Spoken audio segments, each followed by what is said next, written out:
జై శ్రీరామ్. మనం అందరము కూడా విఘ్నేశ్వర పూజానంతరము లేచి నుంచొని 3 గుంజీలు తీస్తూ ఉంటాం. అలా ఎందుకు చేస్తాం? పురాణాలలో ఒక కథ ఉన్నది.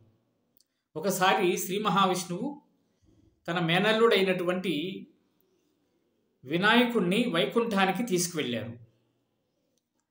అక్కడ ఆయనకు కొన్ని ఫలాలను, మధుర పదార్థాలను తినటానికి ఇచ్చారు.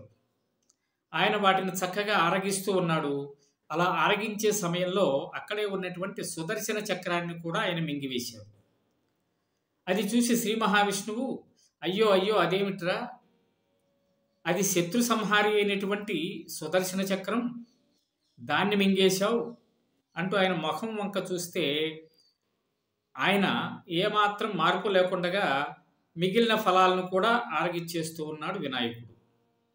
అప్పుడు ఆయనకు ఒక ఆలోచన తట్టింది.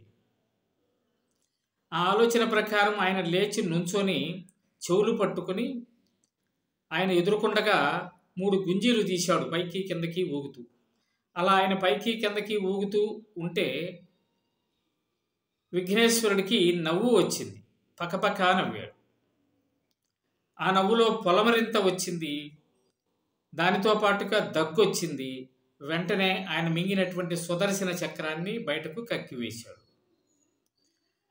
అలా మొట్టమొదటిసారిగా శ్రీ మహావిష్ణువు ఆయన ముందు నుంచొని గుంజీలు తీశారు. అలా చేయటం వల్ల ఆయనకు ఆనందం కలిగింది. ఆ కారణం చేత మనమందరము కూడా వినాయకుణ్ణి ఎప్పుడు దర్శించుకున్నా ఆయన ముందు నిలబడి చెవులు పట్టుకుని 3 గుంజీలు తీస్తాం.